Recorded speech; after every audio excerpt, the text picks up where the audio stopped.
That's a perfect introduction to what I want to talk about this morning, which is a spoonful of humor is the medicine, right? What is your favorite cartoon or joke or comedian that makes you laugh out loud? I can remember Charlie Chaplin or the Little Rascals, Carol Burnett, Betty White. They've all endured as our favorite performers. Why? Because when we hear them, we pause and we smile and we often laugh out loud when we see and hear them.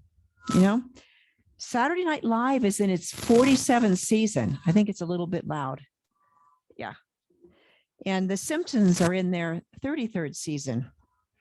On late night TV, back in the 60s, there was Johnny Carson and Jack Paar. Nowadays, there's the slapstick comedy of Jimmy Fallon and Jimmy Kimmel that they're competing with each other. But maybe you prefer Stephen Colbert and John Oliver with their news satire, right? People like to laugh and relax right before they go to sleep, and it helps them fall asleep more easily and sleep more soundly, even if they are a bit more tired in the morning. But of course, nowadays, you don't even have to stay up late to laugh. You can watch it pick out your own favorite time, right? Now, there's a newer entry into the TV comedy lineup that has been winning lots of awards this year. It's called Ted Lasso. It's on Apple Plus TV. And I didn't know what is all this fuss about? Well, Michael and I started watching it recently, and we found out that it's really funny. Although it is definitely R-rated humor, don't have your kids watch it. It is sweet humor, and it makes the case that good guys can actually win. Right. So why are we talking about all these funny people in shows on a Sunday morning, and especially with the Ukraine war going on the other side of the planet in Europe? As Michael shared in the morning and this morning in the reading by Dr. Edward Villian, happiness causing activities are beneficial to our well-being. And it's a lesson that Tuck learned when he was in college. We can choose to be joyful in the midst of whatever is going on, because it's an inner feeling of joy that comes from the divine, that comes from that connection. It lets us know that we're alive and we're part of the one. Now, stress has lots of effects on our mind and body. According to the Mayo Clinic, stress has a serious impact on our mood and our state of mind. We can react with anxiety, irritability, a feeling of being overwhelmed. I talked about that last week. And ongoing stress without relief, it can even lead to a lack of motivation, perhaps even depression, right? Pretty serious. So think of how the fear in the last year, the fear of catching COVID, staying at home orders, social distancing, face mask, no face mask. It just stressed out so many people for 2 years. It's not even quite over. Well, our body temples also react to stress, not just the mind. And so we have fatigue, maybe sleep issues, headaches, chest pains, lower immune system. We can get distracted. I know when I get distracted, that's when I end up getting a ticket or maybe get in a car accident, right? It's a broken wrist more recently, right? So all of these mental, emotional, and physical reactions to stress, they can disconnect us from joy and from wholeness. And this causes even more stress. It's a vicious circle that goes round and around. The stress gets worse. The feelings and impacts on our body and mind get worse. Just dig that hole deeper. Now, science of mind and the spiritual principles can guide us to find a way to heal. In the Ernest Holmes, in the glossary of the New Thought Dictionary, he says, we heal thoughts, not people. The spiritual person is never sick. Spiritual healing consists of changing psychological thought patterns, right? In Science of Mind, we learned that it's important to look directly at the causes of our stress and our reactions to it. Those are a choice. We learn how to make changes in our thinking so we can change our lives. And this week in class, we talked about how the stories we tell can affect our relationships. We talked about the importance of forgiveness and freeing us more than the person we're forgiving, freeing us to live in the present and a life without that stress. We want to affirm wholeness for ourselves above all things. This is the truth of who we are as spiritual beings. But if we continue to overwork ourselves, to worry ourselves sick, or hold grudges, we're still going to continue to experience all the resulting stress and negative impacts on our body and mind. It takes real changes in our thoughts and actions that supports healing, that will reveal that true spiritual being within, that wholeness. It may be easier to make key changes in your life if you get some help along the way. You could take classes to learn new ways of being, or maybe you want to, praying is also very important, and working with a practitioner, sometimes having that third person there who's trained to pray with you and support you through the spiritual transition helps you get over an especially high hurdle. Maybe it's something that you've been doing your whole lifetime until now, and learning a new way can be faster and easier with some help. A spiritual teacher is going to tell you to find solitude and peace. They may say, just be, be present with spirit. And then the wise teacher might tell you what to do in order to be. And so they may tell you to practice yoga or pray. They may tell you to meditate for 30 minutes. Maybe they'll say, and we're in Tahoe, just be in nature. And that might turn into go take a walk in the woods or go skiing through a valley, right? Now, one of the wisest spiritual teachers that I ever knew was Frank Sinatra. And you say, yes, I do mean Frank Sinatra. Socrates told us to be is to do. But Frank made it much more simple to remember. Don't you remember his song, Do Be, Do Be, Do? Right? It's one that kind of sticks in my mind, and sometimes it comes up at a very good moment, right? Now, another saying from Ernest Holmes in his book, Ideas of Power, is there is a laughter of God. Let's laugh it. There is a song of the universe. Let's sing it. There is a hymn of praise. Let's praise it. There is a joy, a beauty. There is a deep, abiding peace. Let's experience it. Ernest is telling us to express that joy and the beauty of our inner spirit, right? Opening up our hearts to that deep, abiding peace and love that are the essence of who we are. We are an expression of our divine creator, right? So as an example, if you're married, imagine if you acted towards your spouse during the dating phase of your relationship as you are acting now. I mean, do you think you'd still be together, or you would have gotten together in the first place? Yikes, maybe not, So would he or she have stuck with you? Maybe not.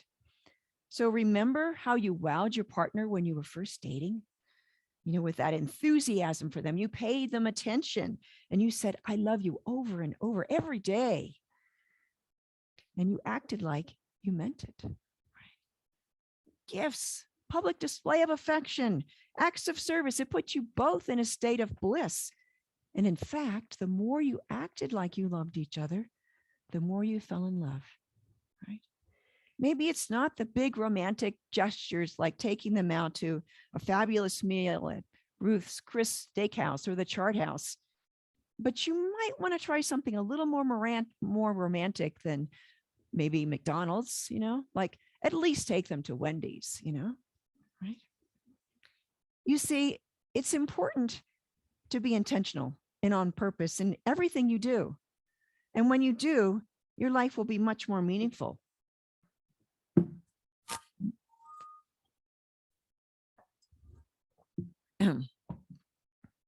And so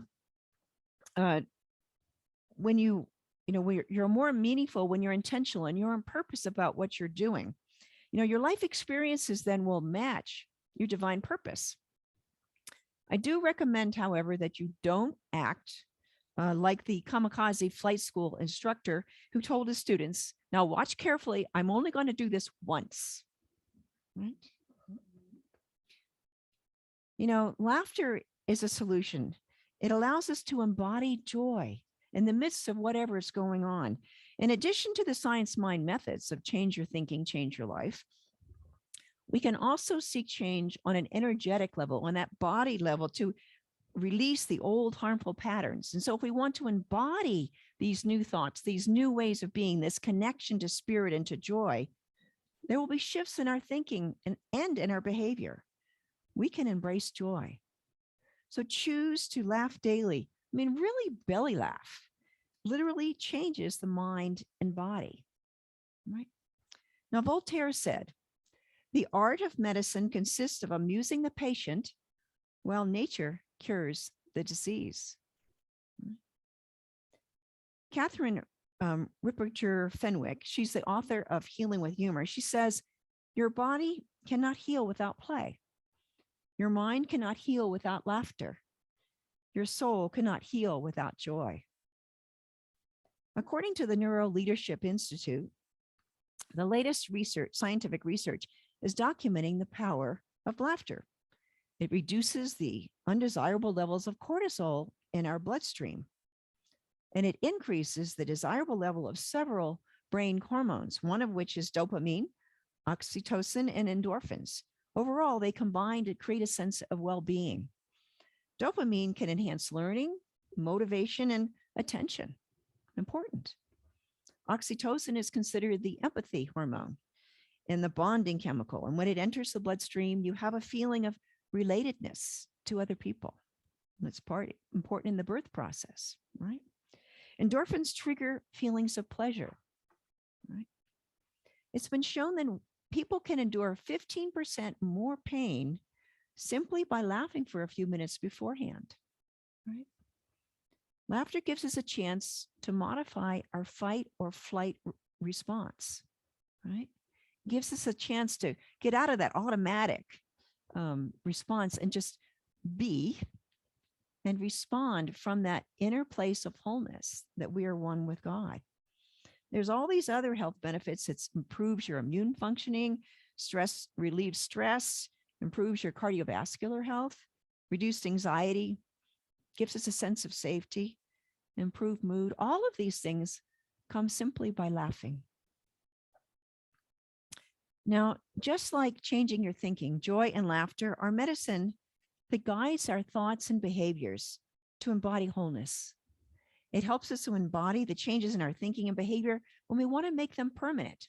No, it's not just something that's going to blip by, but when we laugh and we bring that into our body, we have this body memory that we have. You know, like if you ever have ridden a bicycle and then you don't ride it even for a year or so, and you get back on, there's this body memory that you remember how it works. So I know in playing the piano, if it's a piece I haven't played in a long time, when I sit down and just play it without thinking, my fingers know where to go without even necessarily looking at the music because I've played it so many times, right? So whether it's laughter yoga, stand-up comedy, a funny movie, or a chat with your funniest friend, laughter really is the medicine. Now, Norman Cousins, you may have heard the story about, he healed himself with laughter. In 1964, he was diagnosed with I have to look at this word, ankylosing spondylitis, which is a progressive degenerative arthritis of the spine and the connective tissue. Now, at the time, there wasn't much that the medical community could do for you when you had an autoinflammatory, autoimmune disease. And so Norman was really suffering. And he was excruciating pain that kept him from sleeping, right? So it occurred to Norman to experiment with what he knew about the power of the mind to see if laughter could help. So he developed his own therapy program with humor and daily laughter. He had the nurses show him movies, reruns of Candid Camera and his favorite, the old Marx Brothers movies, right? He watched them every day. And he found that after 10 minutes of just belly laughing, he was able to sleep for 2 hours without interruption, good quality sleep. And at that point in time, when he first started, even morphine wasn't allowing him to sleep. So it was a life changer for him. Within 6 months, he was able to stand again. And with 2 years, he was able to go back to his full-time position at the Saturday Review, right? He wrote a book called Anatomy of an Illness, which revolutionized the medical field's thinking about the body-mind connection. And eventually he joined the staff at UCLA Medical Center to pursue clinical research in that healing power of laughter. Now, the Ukrainians, one of the things that has impressed me about the Ukrainians is this past month is the positive attitude that they have maintained despite the ongoing Russian attacks and the horror that we see on the surface every day. This week, a few days ago, Nicole Wallace was on MSNBC, and she was interviewing a man named Igor. I forget his last name, but he was a former assistant to President Zelensky of Ukraine. And Igor was describing the plight of the Ukrainians as they were hunkering down in their basement bomb shelters, wherever they were. And when Nicole asked him why he was smiling, because he was definitely smiling, he said that it was because a baby had been born the day before in the bomb shelter, 2 floors down, or two stories down, 2 doors down. Anyway, the building 2 doors down. And so all the people were so excited and so happy for this baby that they scrounged around and they found baby clothes and diapers and blankets and bottles and whatever kind of baby supplies they could to give to this mother, and watch the mom and the baby smile and be so content. And they all found joy in celebrating this new life together. They helped everyone maintain their humanity and their hope for life and joy. And this is what living is really all about, right? Now, Igor and his wife and daughter, they do have a plan for his wife and daughter to escape should the Russians actually reach Kiev, where they're living. But in the interim, they're determined to live life together, enjoy life as much as they can. And laughter and joy are an important part of their lives every day, regardless of what else happens. They have each other, right? So this week, explore how joy and laughter can uplift your spirit and transform your life. Every day this week, find something that gets you belly laughing for at least 30 seconds. You know, this is what you do in laughing yoga. You start laughing, and at first it's very awkward, but when you start, it just gets going, you know, and you start laughing, and pretty soon you're just laughing away. Sometimes it helps to have a friend to do it, or watch a funny show. But while you're experiencing that uplift of laughter, think about all the things in your life that cause you stress. You know, some of the things that Tuck was singing about. Ask yourself, what one habit, one thought, one belief that you could change that would support the health of your body, your mind, and your spirit.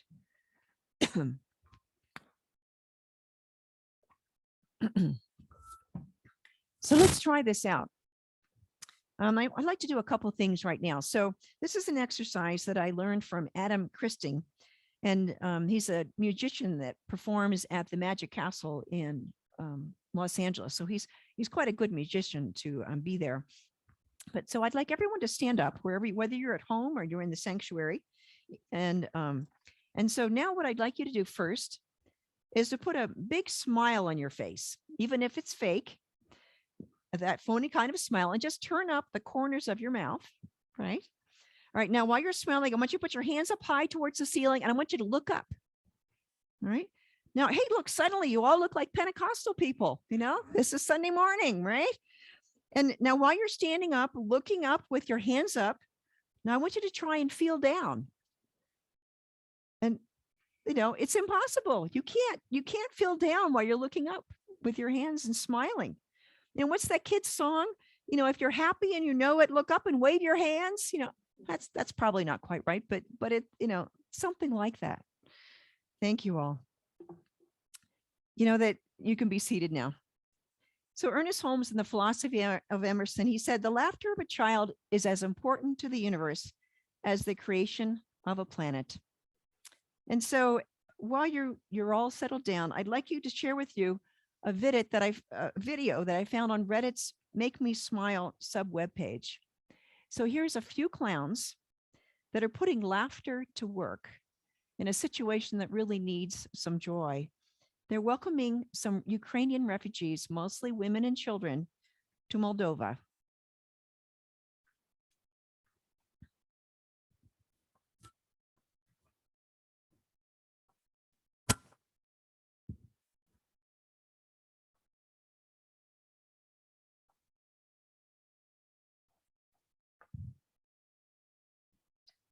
Do we have sound? Do we have sound? You have to put the PC sound up. Yeah. Okay, it'll work without it.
Oh, это хорошо, набери это.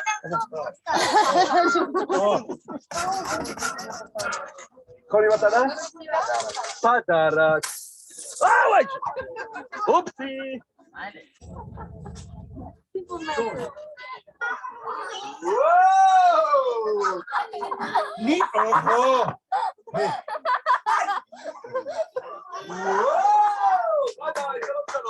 Whoa! Wow. Everybody, up!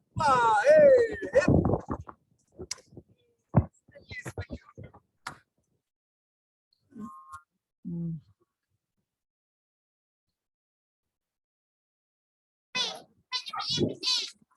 Yeah. Yeah. Thank you, Karen. So laughter really is the healing power of joy. You know, let's take this to prayer.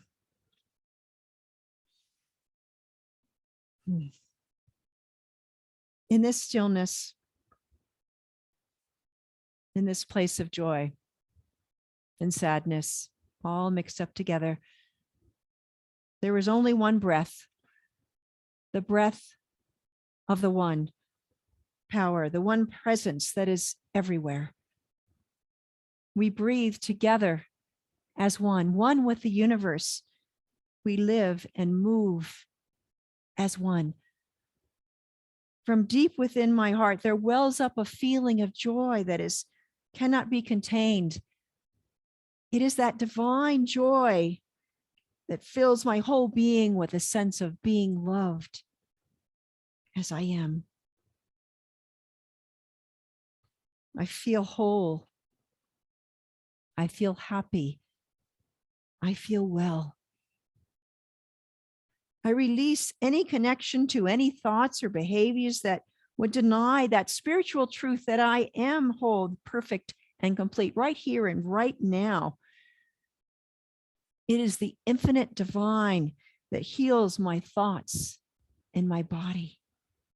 Joy flows out from my heart to enfold the whole world with joy and love and well-being.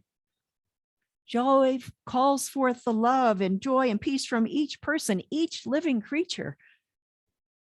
There is no need to fear, no need to control other people, for anyone to impose their human will on any other person. That divine joy, divine love, and peace are the truth of each and every person in every relationship of all kinds. Joy and love transform each person from the inside out, from that connection with spirit expressing itself. It is always there, and I call it forth as that divine presence rises to the surface. I see it. I embrace it. For it is God, loving God. The whole world is healing. The whole world now reveals divine love, peace, and joy. It cannot be suppressed. It is the one power and presence in the universe. I release any resistance within my own mind and heart.